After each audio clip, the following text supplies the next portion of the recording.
भाजपा खासकर खासी उत्साहित है। बिहार में नीतीश कुमार को जवाब देना है। अगर चिराग ने उन्हीं सीटों पर उम्मीदवार उतारे थे जहां पर जदयू के उम्मीदवार थे, बिहार की राजनीति में पूरी तरह से कमजोर हो गए। चिराग पासवान ने जब नीतीश कुमार को बिहार में कमजोर कर दिया, तब से नीतीश कुमार खाड़ खाए हुए। चिराग पासवान को छोड़ के उनके पार्टी के बाकी जो 5 सांसद थे उनका एक अलग गुट बनवा दिया। पारस को मोदी मंत्रिमंडल में जो मंत्रालय रामविलास पासवान संभाल रहे थे वो मंत्रालय दे दिया गया। ऐसे में पशुपति पारस एनडीए को छोड़कर यानी भाजपा का साथ छोड़कर अगर इधर उधर जाते हैं तो वो भी समझ रहे हैं कि बिहार में हालात क्या हैं। देखिए, जो भी फायदा होना है बिहार में चिराग को ही होना है। तो चिराग पासवान के पास एक वोट बैंक है, जो पासवान जाति के लोग हैं उनका वोट बैंक है। और चिराग पासवान जिस तरह से बिहार के हर एक क्षेत्र में जाकर जनसभा कर रहे हैं और बता रहे हैं कि किस तरह से, देखिए नीतीश कुमार पर वो हमला कर रहे हैं, किस तरह से नीतीश कुमार ने उनके परिवार को तोड़ दिया,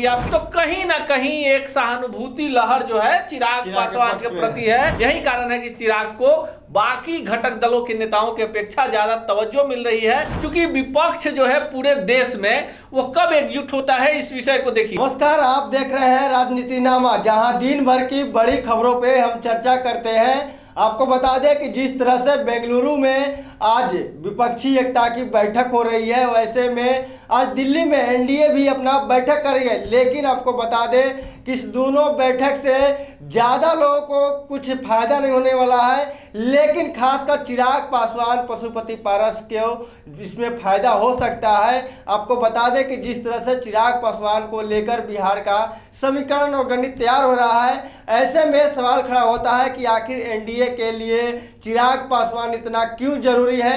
इस पर बात करेंगे, हमारे साथ सीनियर पत्रकार हैं, उनसे हम जानेंगे इस खबरों के पीछे की आखिर कहानी क्या है। चिराग पासवान एनडीए में इतना अहमियत क्यों रख रहे हैं, क्या लग रहा है? देखिए, चिराग पासवान जो हैं जिनको लेकर भाजपा खासकर खासी उत्साहित है।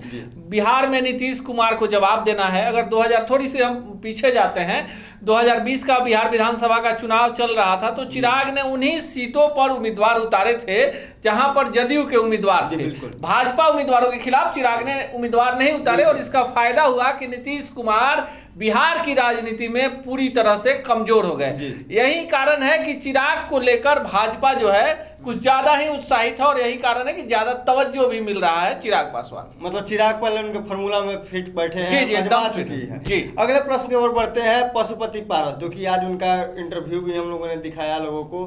काफी उनका रुख नरम अब आ रहा है चिराग पासवान को लेकर। अब बोल रहे हैं कि रिश्ता है चाचा भतीजा का, वो कभी छूट नहीं सकता है। क्या चिराग पशुपति पारस का क्या होगा चिराग पासवान इतना? देखिए, पशुपति पारस जो है उनकी राजनीति ही पूरी रामविलास पासवान के इर्द गिर्द घूमी है। उन्होंने अपने व्यक्तिगत कोई बड़ी उपलब्धि हासिल की हो या नहीं की हो, लेकिन उनकी सबसे बड़ी उपलब्धि है कि वो रामविलास पासवान के भाई हैं। चिराग पासवान ने जब नीतीश कुमार को बिहार में कमजोर कर दिया, तब से नीतीश कुमार खाड़ खाए हुए थे और उन्हें बदला लेने का जब मौका मिला तो उन्होंने चिराग पासवान को छोड़ के उनके पार्टी के बाकी जो 5 सांसद थे उनका एक अलग गुट बनवा दिया। और कहीं ना कहीं नीतीश कुमार की ही भूमिका थी कि चिराग पासवान की जगह पशुपति पारस को मोदी मंत्रिमंडल में जो मंत्रालय रामविलास पासवान संभाल रहे थे वो मंत्रालय दे दिया गया। ये बात पशुपति पारस भी भली भांति जानते हैं कि जिन 4 बैसाखियों के सहारे हैं उसमें एक उनके भतीजे हैं प्रिंस पासवान, और उनकी भी उपलब्धि यही है कि वो रामविलास पासवान के भतीजे हैं। ऐसे में पशुपति पारस एनडीए को छोड़कर यानी भाजपा का साथ छोड़कर अगर इधर उधर जाते हैं तो वो भी समझ रहे हैं कि बिहार में हालात क्या हैं। यही कारण है कि चिराग पासवान को लेकर जिस तरह के हमले हो रहे थे, आज जब बैठक के पहले जो उनका बयान आया है, कहीं ना कहीं नरम रुख अख्तियार कर लिया है। चिराग को कितना होगा फायदा, क्योंकि जो भी समीकरण बन रहे हैं इसके हिसाब से क्या फायदा हो सकता है? देखिए, जो भी फायदा होना है बिहार में चिराग को ही होना है, क्योंकि खुद चिराग पासवान अपनी पार्टी के अपने गुट के इकलौते सांसद हैं और ये पहली बार नहीं है, दूसरी बार है। पिछली बार भी जीते थे। बिहार विधानसभा चुनाव में इनका एक विधायक जीता था जो बाद में जदयू में शामिल हो गया। तो चिराग पासवान के पास एक वोट बैंक है, जो पासवान जाति के लोग हैं उनका वोट बैंक है। रामविलास पासवान के प्रति जो सहानुभूति है वो चिराग पासवान के साथ है। और चिराग पासवान जिस तरह से बिहार के हर एक क्षेत्र में जाकर जनसभा कर रहे हैं और बता रहे हैं कि किस तरह से, देखिए नीतीश कुमार पर वो हमला कर रहे हैं, किस तरह से नीतीश कुमार ने उनके परिवार को तोड़ दिया। पिता की मृत्यु के बाद वही भाई जो रामविलास रामविलास पासवान के बैसाखियों पर था, उसने दगा कर दिया, पिता की विरासत छीन ली। तो कहीं ना कहीं एक सहानुभूति लहर जो है चिराग पासवान के प्रति है और उसे भाजपा वोट बैंक में बदलना चाहती है। यही कारण है कि चिराग को बाकी घटक दलों के नेताओं की अपेक्षा ज्यादा तवज्जो मिल रही है और चिराग के पास पाने के लिए बहुत कुछ है बिहार में, क्योंकि 2025 में बिहार विधानसभा का भी चुनाव होना है।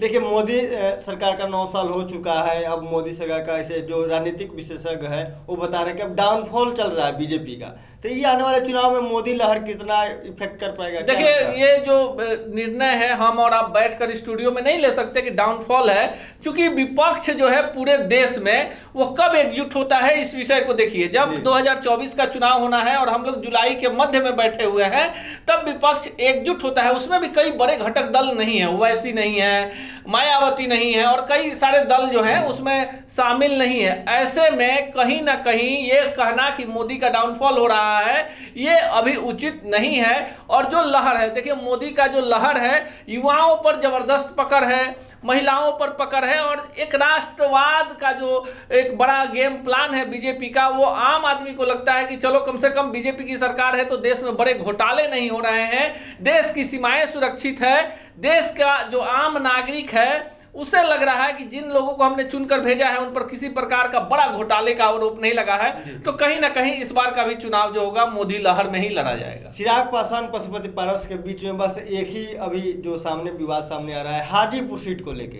क्या लगता है हाजीपुर सीट पर? देखिए, हाजीपुर जो सीट है सबसे सेफ सीट है, सुरक्षित सीट है और वहां से सांसद है पशुपति कुमार पारस। लेकिन देखिए, पशुपति कुमार पारस जो है उनको हाजीपुर से दूसरे सीट पर शिफ्ट किया जा सकता है, लेकिन चिराग पासवान की जो जिद है कि पिता की विरासत है और जितना खून पसीना वो हाजीपुर के लिए बहा रहे हैं, उन्होंने अपनी एक समानांतर कमेटी गठित कर ली है और लोगों के बीच जा रहे हैं, लोगों को बता रहे हैं कि हाजीपुर में जो रेल जोनल कार्यालय आया या होटल मैनेजमेंट इंस्टीट्यूट आया या हाजीपुर को विश्व पटल पर अगर किसी ने रखा तो रामविलास पासवान ने रखा। ऐसे में भाजपा का भी जो रुख है अभी तक स्पष्ट नहीं है, लेकिन जो भीतर खाने की खबर है कि चिराग के प्रति ही ज्यादा सहानुभूति है और हाजीपुर सीट चिराग पासवान को ही विरासत में मिलने जा रही है। क्या लगता है कि आने वाले समय में चिराग जला पाएंगे? देखिए, चिराग जला पाएंगे कि नहीं जला पाएंगे ये तो आने वाला वक्त बताएगा, लेकिन फिलहाल जो है चिराग पासवान बिहार के इकलौते ऐसे राजनेता हैं जिन्होंने नीतीश कुमार का विरोध केवल लोकसभा चुनाव के पहले नहीं किया है, वो लगातार 2020 के विधानसभा चुनाव से ही नीतीश पर हमलावर हैं, नीतीश सरकार की नीतियों पर बोलते हैं, बिहार में विकास नहीं हुआ उस पर बोलते हैं, शिक्षा की स्थिति पर बोलते हैं, स्वास्थ्य की स्थिति पर बोलते हैं, बाढ़ सुखाड़ पर बोलते हैं, अपना विजन लेकर आए बिहार फर्स्ट बिहारी फर्स्ट। तो कहीं ना कहीं इस युवा राजनेता में एक बड़ी संभावना दिखती है और भाजपा उस संभावना को वोट बैंक में भुनाने में कहीं से पीछे नहीं रहने वाली है। तो देखा आपने जिस तरह से चिराग पासवान आज एनडीए में औपचारिक रूप से आज घोषणा करके शामिल हो गए और एनडीए के आज बैठक भी हो रही है दिल्ली में। ऐसे में अब तमाम जो भी राजनीतिक दल हैं अपने अपने दमखम दिखा रहे हैं। ऐसे में चिराग पासवान भी हाजीपुर को लेकर अस्वस्थ दिख रहे हैं कि हाजीपुर सीट हमें को मिलने वाला है, लेकिन अभी सीटों को लेकर अभी बंटवारा नहीं हुआ है, कुछ क्लियर नहीं हुआ है, क्या कुछ होगा आगे देखा जाएगा। लेकिन फिलहाल जो अभी समीकरण बन रही है चिराग पासवान के फेवर में बनती हुई दिख रही है। बहरहाल इस खबर में इतना ही। इसी तरह के तमाम नए अपडेट के लिए हमारे साथ बने रहें। आप देख रहे हैं बिहार टॉक। ऐसे ही खबरों के लिए जुड़े रहे बिहार टॉक से। यूट्यूब पर लाइक और सब्सक्राइब करें, बेल आइकन जरूर दबाएं। फेसबुक, ट्विटर और इंस्टा पर फॉलो करें। धन्यवाद।